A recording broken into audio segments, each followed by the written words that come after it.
Good morning. It is Monday, May the 25th. I'm Shane Seeley, and this is the CBC Morning Report. Leading our stories this morning, for the first time during this COVID-19 pandemic, the Barbados Revenue Authority is holding in-person tax clinics for those struggling to file their income taxes, and this as the deadline approaches at month end.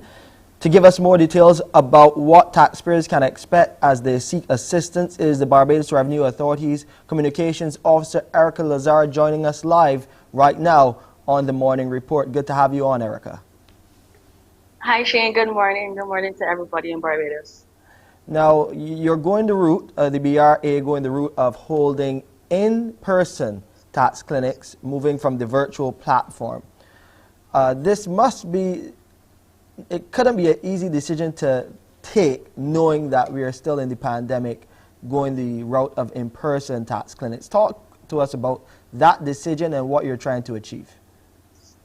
Okay, well, what we did was we wanted to make sure that we had an environment that was safe for everyone and where we can help as many people as we can.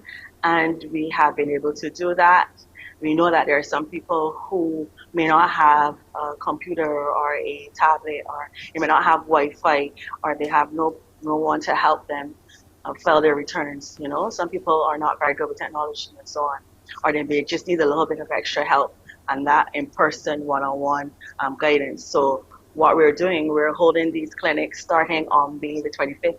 Today, yes, that's today, at the National Union of Public Workers headquarters in Dalkeith, and we're going straight through until the deadline of the personal income tax filing on May 31st. So you have today up until Monday, so we're doing it every single day from 9 a.m. until 5 p.m. So if you can't come in the morning, you can come after work. If you come during lunch time, we have enough time for everybody to get there and get some help if they require it.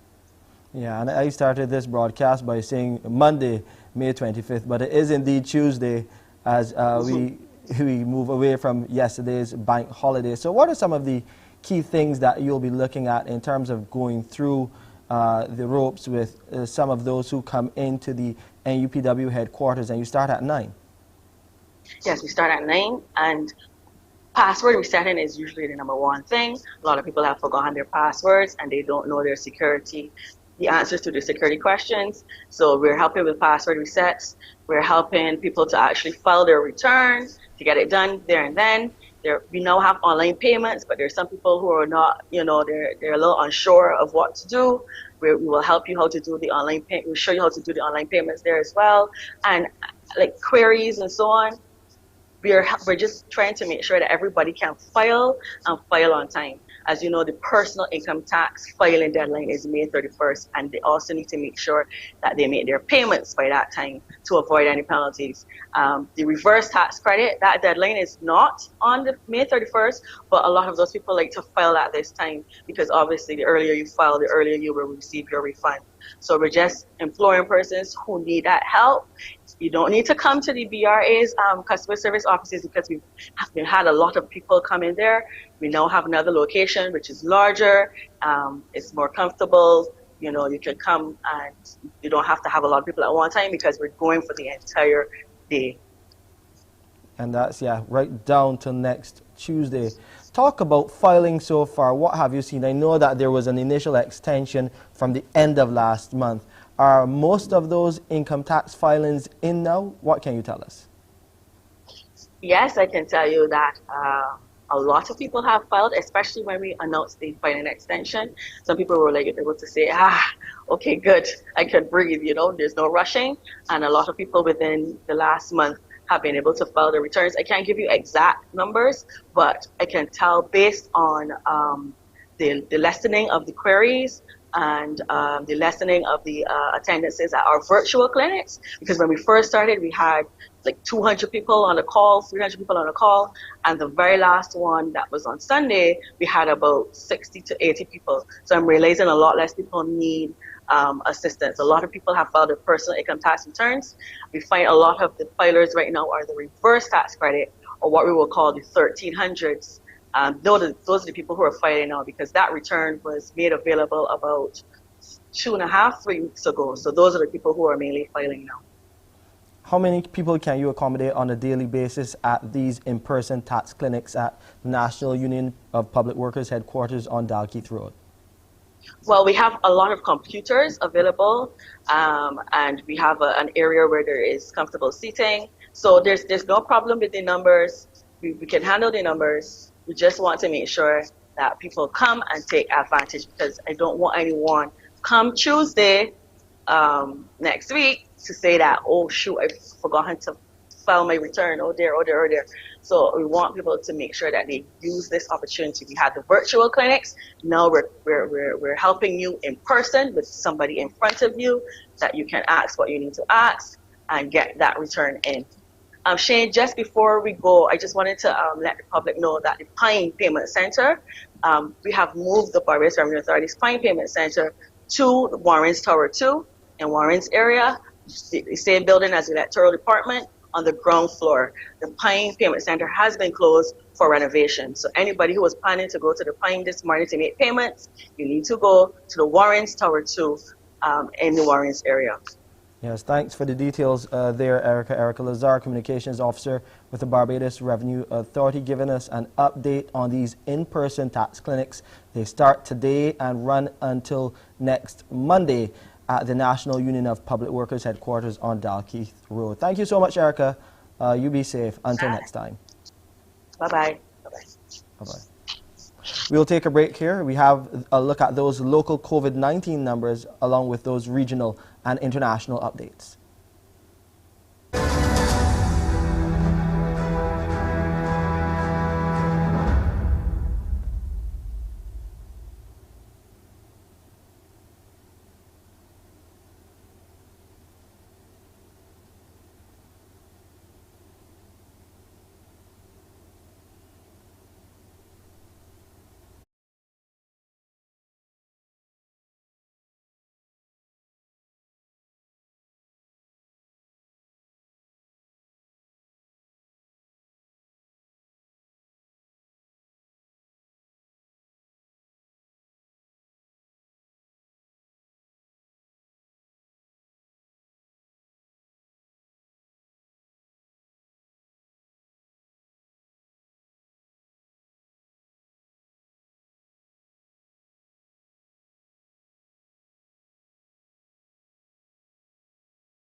Looking at the local COVID-19 numbers now, 3 new positive cases of COVID-19, a single male and 2 females were recorded on Sunday. The results are from the 360 tests carried out by the Best dos Santos Public Health Laboratory. There are currently 50 people in isolation, and the total number of confirmed COVID-19 cases here in Barbados stands at 3,998, while the death toll from the virus is 47. Since February this year, 76,404 people have been immunized, with 54,928 of them being fully vaccinated against COVID-19 during the second phase of the national vaccination program. The COVID-19 monitoring unit has reported a normal level of compliance from the public over the holiday weekend. Deputy Director Alison Elcock says there have been a few reports of liming in some neighborhoods, but patrol teams have been dispatched to ensure individuals and businesses adhere to all protocols. We did hear of situations, some situations of persons liming in neighborhoods and things like that, but our patrols and visits showed the usual level of compliance that we observed. In some cases, there is compliance. In some cases, we have to work with the management of establishments to get them to better understand the protocols and put appropriate systems in place. Over in Guyana, the chairman of Region 4 is adamant that there needs to be a reversion of the COVID-19 gazetted measures as COVID-19 infections and deaths continue to spiral out of control there. More in this report from Kendall Richmond. Daniel Seram, the chairman of Region 4, is echoing a renewed cry to the government of the day for a reversion of the measures outlined in the most recent gazetted COVID-19 measures. Seram, who for the past months has remained staunch in his calls for the reinstitution of the 6 p.m. to 6 a.m. curfew, is adamant that the time is now ripe for there to be a reversion of the COVID-19 measures. We look around us and some of our neighboring countries are right now state of emergency, and their numbers are quite rising at the time. We find that some other countries are also beefing up their COVID measures. This comes on the heels of the rapid upsurge in both COVID-19 infections and COVID-19 related deaths in the country. So far, the month of May has seen 46 COVID-19 related deaths, and most recently, it was announced by the Pan American Health Organization that Guyana is one of 37 countries to confirm the presence of one or more variants of concerns, including the Brazilian P1 variant. While the ongoing vaccination drive has been a welcome initiative by the Guyanese public, with over 172,000 persons receiving their first dose and in excess of 38,000 persons being fully immunized, Seram remains adamant that the government must implement more stringent measures, beginning with the 6 p.m. to 6 a.m. curfew to directly tackle the pandemic.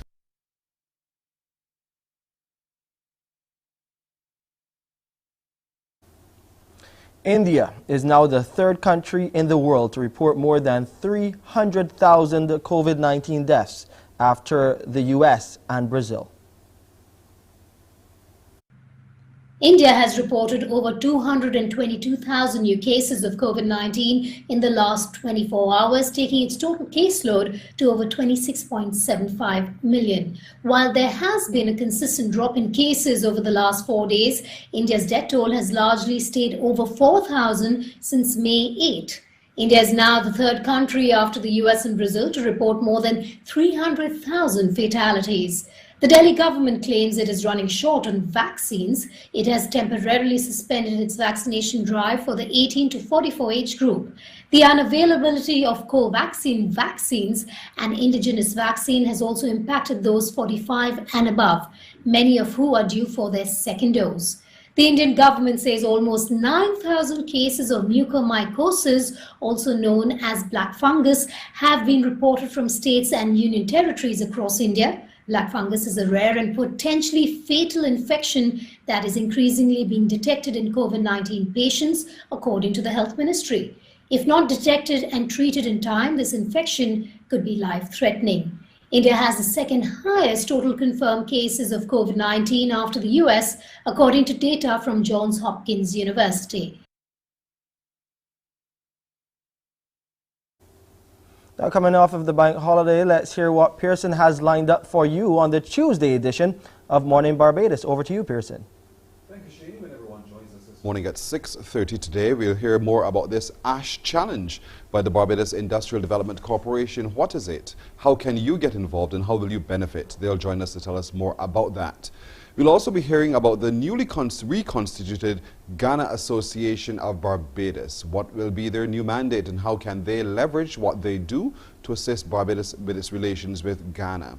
And in our conversations on CARICOM, we'll hear more about CARICOM's foreign policy and how that policy can impact what's happening between Israel and Palestine. That and a whole lot more when you join me for Morning Barbados. Back to you, Shane. Thank you, Pearson. And when we return after the break, you'll hear some good news for residents living in the Bell.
Some good news this morning for those living in the Bell area and other Zone 1 designated